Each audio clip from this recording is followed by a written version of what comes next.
Hai semuanya, Salam, Om Swastiastu, Namo Buddhaya, Salam Kebajikan, Rahayu.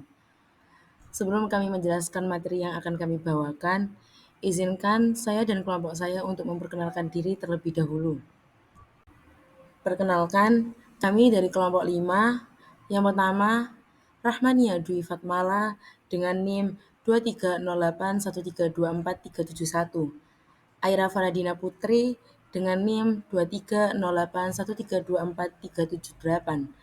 Humaira Sari Dewi Kusuma dengan NIM 230813243882. Dinda Venila Haryanto dengan NIM 230813243844. Firman Pancaputra dengan NIM 2308132439. Nadira Haura Oktiva dengan NIM 230813244403. Jadi, kami dari kelas 2023C, Prodi Ekonomi, Fakultas Ekonomika dan Bisnis, Universitas Negeri Surabaya, sedang menyelesaikan tugas akhir berupa video interaktif yang membawakan materi penawaran uang dan kegiatan ekonomi negara. Baik, langsung saja untuk materi pertama yakni elastisitas penawaran uang. Elastisitas merupakan perubahan atau reaksi, dan penawaran merupakan kegiatan tawar-menawar yang sering terjadi dalam dunia perekonomian. Oleh karena itu, elastisitas penawaran itu sendiri adalah perubahan jumlah suatu barang yang ditawarkan. Dalam konteks ini, elastisitas penawaran erat kaitannya dengan harga. Tetapi, dalam ilmu ekonomi, kenaikan atau penurunan elastisitas penawaran mempengaruhi tingkat harga suatu barang. Jadi, dapat disimpulkan bahwasanya elastisitas penawaran uang ini dapat tercapai ketika masyarakat merespon adanya perubahan harga. Pada kegiatan ini, kuantitas jumlah barang yang ada dapat berubah sejalan dengan apa yang ditawarkan oleh masyarakat. Dan hal tersebut juga dapat berdampak pada perubahan elastisitas perubahan harga. Dalam elastisitas penawaran uang dan harga, menurut pandangan klasik, dibedakan menjadi dua bentuk, yaitu teori kuantitas uang dan teori sisa tunai. 1. Teori kuantitas uang. Dalam teori ini, peningkatan penawaran uang akan menyebabkan kenaikan harga sebesar persentase yang sama dengan peningkatan penawaran uang. 2. Teori sisa tunai. Ini menunjukkan bahwa perubahan tingkat harga dipengaruhi oleh perubahan penawaran uang.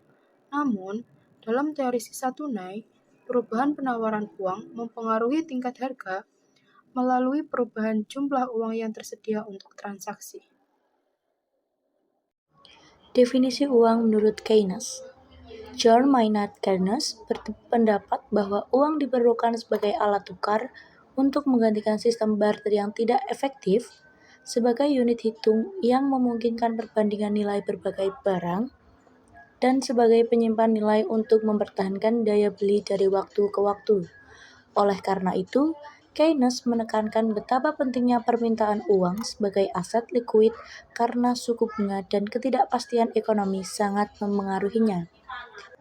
Baik, selanjutnya kegiatan ekonomi menurut pandangan Keynes. Berdasarkan filosofi John Maynard Keynes, yaitu Bapak Ekonomi Campuran Modern, percaya bahwa teori klasik oleh Adam Smith hanya benar hingga titik tertentu. Teori Keynesian menambahkan aspek-aspek yang tidak ditangani oleh teori klasik. Para ekonomi Keynesian percaya bahwa konsumen dan perusahaan membuat keputusan untuk memaksimalkan kepentingan pribadi mereka yang mendorong pertukaran sukarela dalam perekonomian pasar bebas.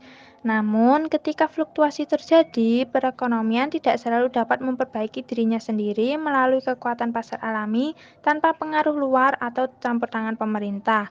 Kondisi ekonomi yang tidak sempurna akan terus berlanjut dan perekonomian akan lepas kendali. Oleh karena itu, teori Keynesian menekankan peran pemerintah dalam memperbaiki hal tersebut. Selanjutnya ada menganalisis kebijakan moneter. Nah, apa sih kebijakan moneter itu? Jadi, kebijakan moneter adalah jumlah uang dan kredit yang beredar dalam perekonomian diatur oleh otoritas moneter. Nah, tujuannya ini adalah untuk mencapai stabilitas ekonomi serta keseimbangan internal dan eksternal.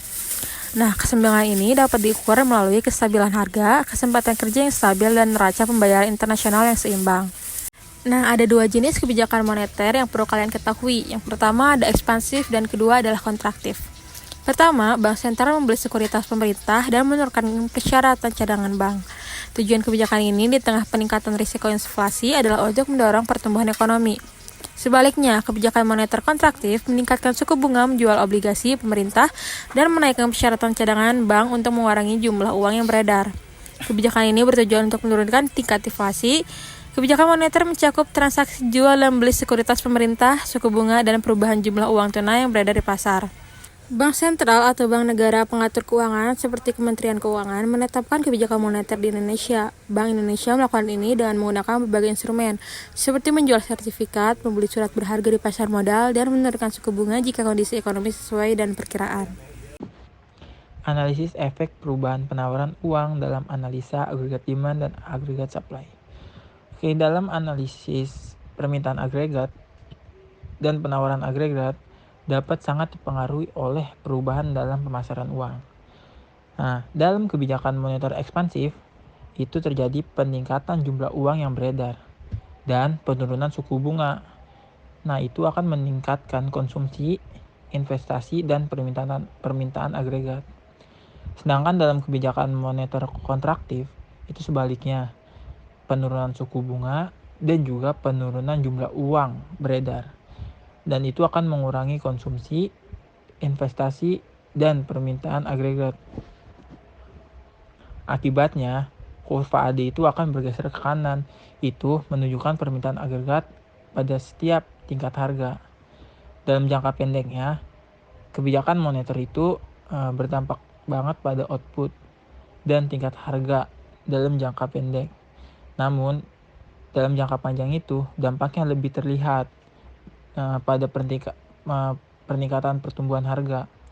Itu juga dikenal sebagai efek jangka panjang pada inflasi. Baik, itu semua merupakan beberapa materi yang dapat kami sampaikan.